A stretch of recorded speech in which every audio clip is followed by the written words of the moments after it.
Elliot Harper never meant for anyone to hear what he whispered that night. Not the officers on the cruiser, not the dozens watching from 1,000 miles away, certainly not you. But here you are, holding something forbidden, a secret wrapped in silence and shadow, a question no one dared voice until now. Why did 32 of the most advanced alien cruisers vanish without a trace, swallowed whole by what their commanders arrogantly called human scrap heap ships? For years, the galaxy laughed at Earth's battered, improvised vessels, clunky relics patched from scrap metal and stubborn hope. They mocked the humans who sent them into battle, convinced those ships would crumble before a single laser blast. But what happened next cracked everything wide open. Elliot, a communications officer who disappeared hours after muttering a name no one recognized, held a message in his eyes that refused to be erased. Something unseen, something terrifying, was coming from those derided ships. Something that turned the mockery into a nightmare, whispered in the cold, dark corners of space stations. The voices, hushed, fragmented, spoke of echoes beyond technology, of a presence that bent reality in ways no science could explain. And just last night, in a quiet American suburb, a baby named Caroline spoke that same strange name with crystal clarity, a word no one had ever heard spoken aloud before. The air shifted, and for a fleeting moment, every familiar thing felt unbearably alien. This isn't just a story about lost battles or vanished fleets. This is a puzzle buried beneath layers of disbelief and fear, a puzzle that's beginning to unravel right now as you listen. Because what Elliot whispered is no longer just a secret, it's a warning. And soon everything you thought you knew about the stars, about humanity's place among them, will shatter. The signal came through again last night, scrambled but unmistakable. A voice older than time calling a name that means the end of everything. And somewhere, in the cold black, the scrap heap ships are coming home. The signal faded into a static hiss, a whisper just beyond comprehension, as if the universe itself was gasping to keep its secrets buried. Caroline's voice, the baby's voice, echoed that name again, sharp and cold in the silence of the room. But was it real, or just a fragment slipping through the cracks of a fractured mind? The moment shattered the fragile grip Elliot once had on reality, leaving behind a raw, aching void that no amount of rational thought could fill. And yet, here's the thing. When you close your eyes and try to summon the exact words he whispered, it feels like reaching for a memory that's not yours, like the edges of something important are slipping away, stolen by a force you can't name. There's a peculiar weight to forgetting, isn't there? The kind that creeps in slowly, like a shadow folding over the light you once trusted. You might start to wonder if what you saw, what you heard, was never meant for you at all. That maybe it was a fragment of someone else's nightmare invading your mind, an echo of a deeper, darker truth that even Elliot couldn't face without losing himself. The recordings of his final moments, scrambled, distorted, offer no clarity. Instead, they are riddled with audio glitches, strange bursts of white noise that sound almost like breathing, or whispers tangled in static, fragments that tease and vanish before your brain can catch them. What were those voices saying? Was it a code, a warning, or just madness bleeding through the seams? Then there's the matter of Daniel Shaw, Elliot's closest friend, or so everyone said. Daniel was the one who found the garbled transmission, the one who swore he was there when Elliot vanished. But his eyes don't lie. They carry a flicker of something else, something you can't quite trust. He laughs too easily, speaks in half-truths, and sometimes, when the light hits just right, there's a flicker of fear in his smile that makes you question if he's protecting you or himself. Daniel's stories don't line up, small details missing like torn pages from a book you're desperate to finish. When pressed, he changes the subject, brushes off questions with a casual shrug. You start to wonder, did Daniel really hear Elliot's last words? Or is he rewriting history to hide something darker? The truth behind what no one tells you often isn't buried in distant stars, but tangled in the spaces between the people you think you know. As days stretch into sleepless nights, the line between what's real and what's imagined blurs. You find yourself replaying those garbled audio clips, chasing ghosts in the static, and noticing gaps in your own memory, moments you're sure happened but disappear when you try to recall them. A phone call that never rang, a face glimpsed in a crowd that vanishes the next second. Every detail you thought was solid begins to dissolve, swallowed by the creeping fog of doubt. You catch yourself glancing over your shoulder, heart pounding, at shadows that don't belong to anything you can see. The truth feels like a living thing, shifting just out of reach, as if someone, or something, is deliberately erasing pieces of your reality. This isn't just a story about vanished ships, or whispered names. It's a real unsolved mystery, a riddle wrapped in silence and fear, bleeding into the everyday. It's what they don't want you to remember, hidden beneath layers of denial and forgetfulness. And in the quiet moments, when the world is still, and the only sound is the hum of your own breath, you realize that maybe the most terrifying thing isn't what happened out there in the void, but what's happening inside you right now. The slow unraveling of everything you thought was true, the creeping paranoia that maybe, just maybe, you've already been lost. Elliot sat alone in the dim glow of the cluttered room, the weight of weeks of fragmented clues and half-glimpsed truths pressing down like a cold hand squeezing his chest. For the first time since the transmission scrambled through the static, something clicked into place. The garbled voice on the recording, the inexplicable disappearances, the name whispered by Caroline.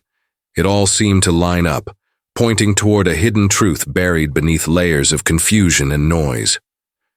He stared at the old file he'd uncovered, buried deep in the Navy's restricted archives. A report from decades ago, marked unresolved, describing a similar event, a fleet of human ships lost in the void, swallowed whole without explanation. The parallels were impossible to ignore.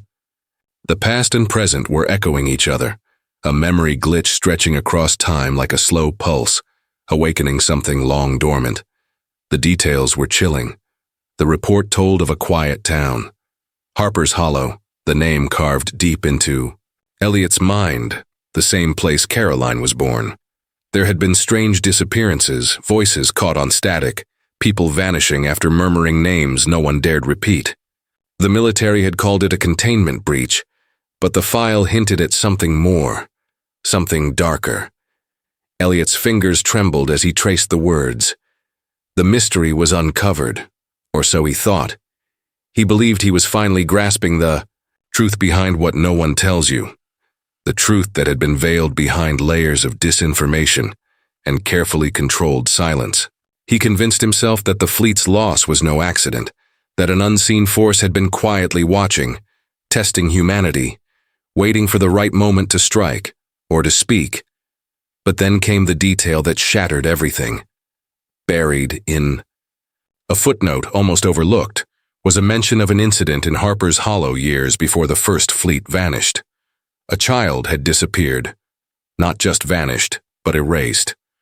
Witnesses recalled hearing the child's name whispered backward, over and over, in an otherworldly chant that seemed to ripple through the air like a distorted melody. The town's residents remembered flashes of broken memories, moments they couldn't place or explain, as if their minds had been tampered with. They called it a memory glitch, but no one knew what caused it. The child was never found. The event was covered up, buried beneath official denials and half-hearted investigations. It was a haunting echo that mirrored the strange disappearances Elliot was now chasing.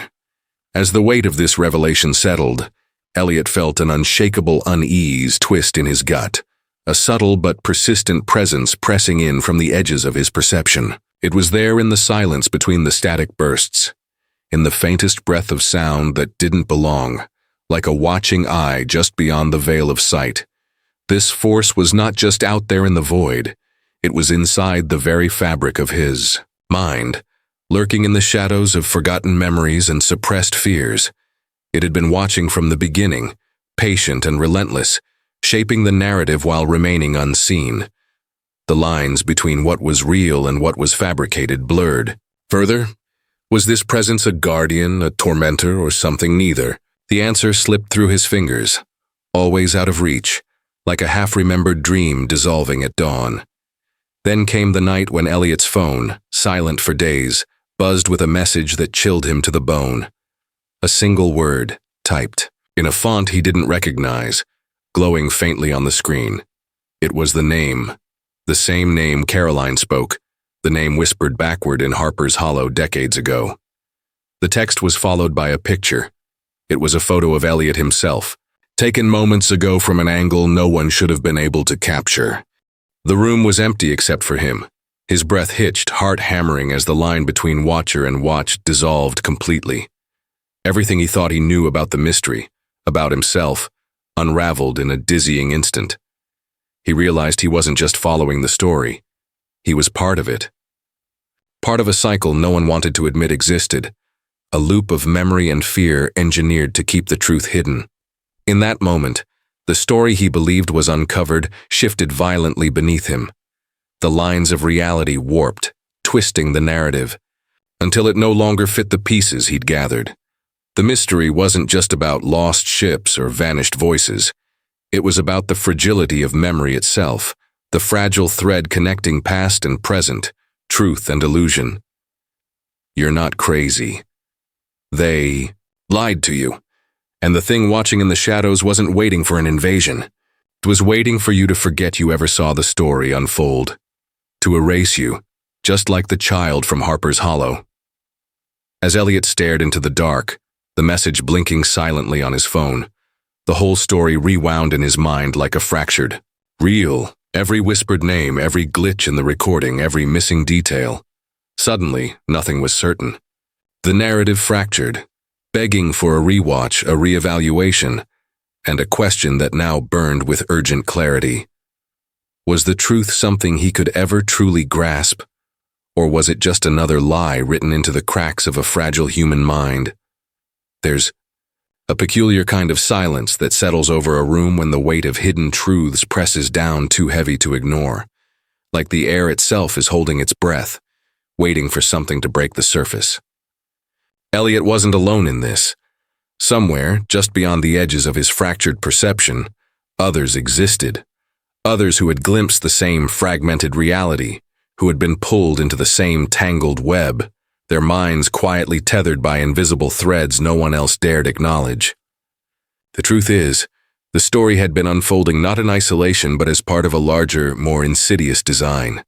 They had been watching, silent, unseen, waiting for the right moment to reach out, or perhaps to be heard.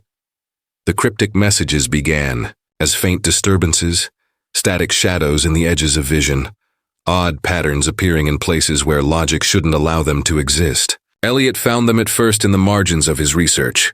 Symbols carved into old wood in Harper's Hollow. Strange sequences of numbers scrawled on forgotten documents.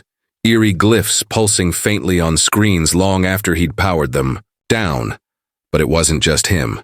He started seeing the same symbols in his dreams, vivid, disjointed, and terrifyingly real. Shared dreams, they called them.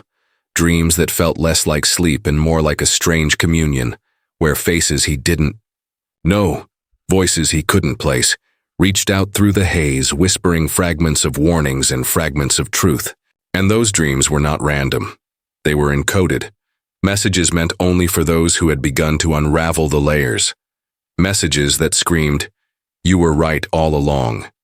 The deeper Elliot fell, the more the boundaries between identity and memory began to fray, like pages ripped from a book rewritten over and over by unseen hands.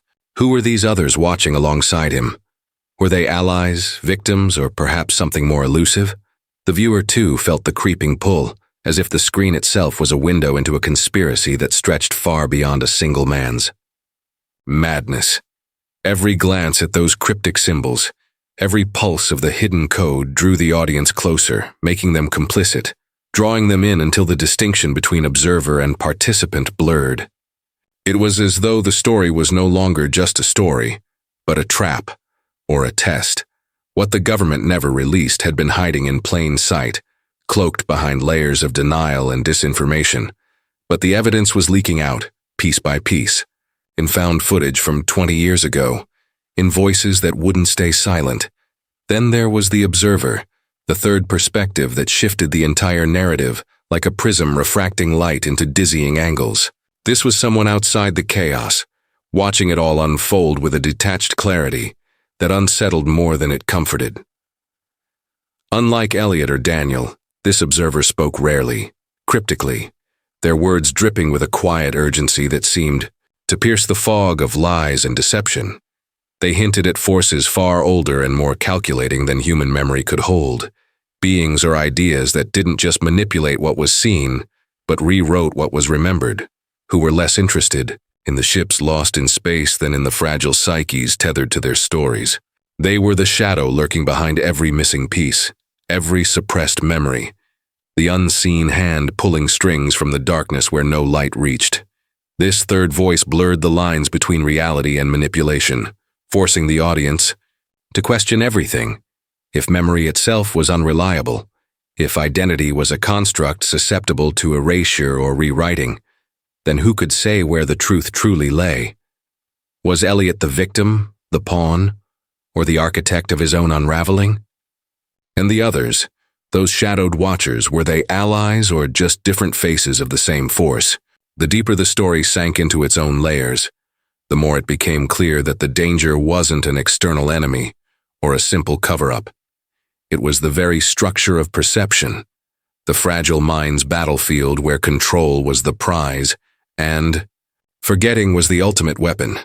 The screen flickered once more, revealing a new symbol, one that pulsed softly against the darkness, a sigil neither fully understood nor dismissed, yet unmistakably familiar, as if it had always existed at the edges of consciousness, waiting for someone to see it, to feel it, to recognize the subtle yet unrelenting dread it carried. The message was clear but unspoken. The story was far from over.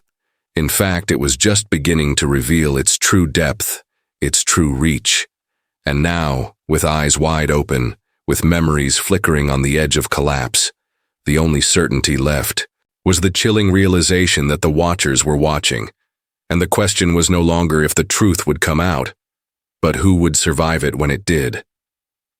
Elliot sat alone in the dim room, the hum of forgotten machines echoing like distant ghosts around him. The symbols, the missing memories, the whispered warnings, they weren't just puzzles to be solved or secrets to be unearthed. They were fragments of something more profound, something raw and aching beneath the surface of his mind and the world itself. The mystery no longer lay in what had happened, ships lost, messages erased, shadows watching, but in why it had all come to be. What cruel force had woven this tapestry of confusion and silence, and what did it say about who he was, about who we all are?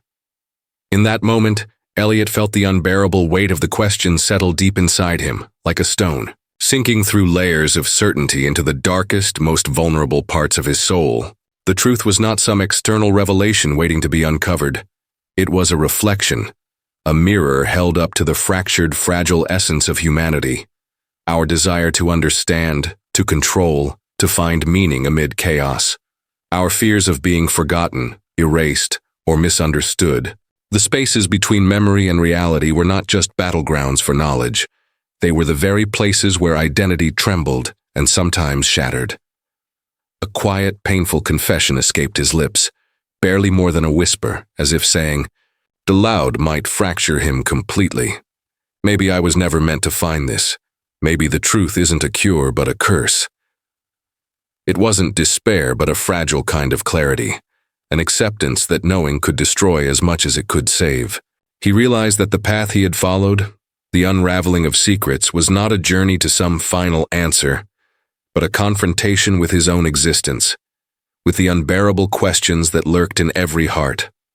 What if the greatest mystery was why we cling so fiercely to the illusions that keep us sane, and what happens when those illusions slip away?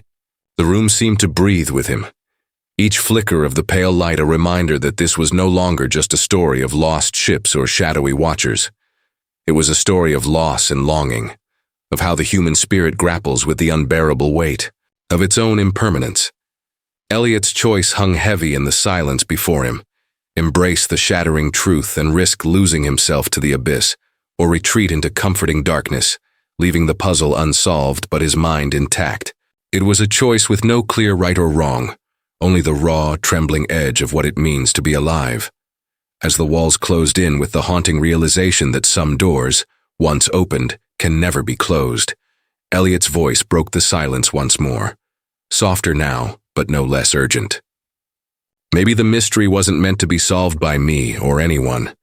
Maybe it's here to remind us that some questions don't have answers. They have only the weight of waiting. And in that moment, as if the universe itself held its breath, the camera, or perhaps the eyes watching, pulled back, revealing the vast shadowed spaces between the flickering images and whispered truths. The story was not an ending, but a terrifying awakening. A liminal place where memory and reality blurred, where the greatest revelations were less about facts and more about the fragile, aching heart beneath it all. The screen faded slowly to black, and in the final moments the voice whispered again, a soft, haunting echo that left the air thick with wonder and dread. Thank you for watching. Don't forget to like, share, and subscribe for stories you were never meant to hear. Until next time, remember, some truths don't want to be found.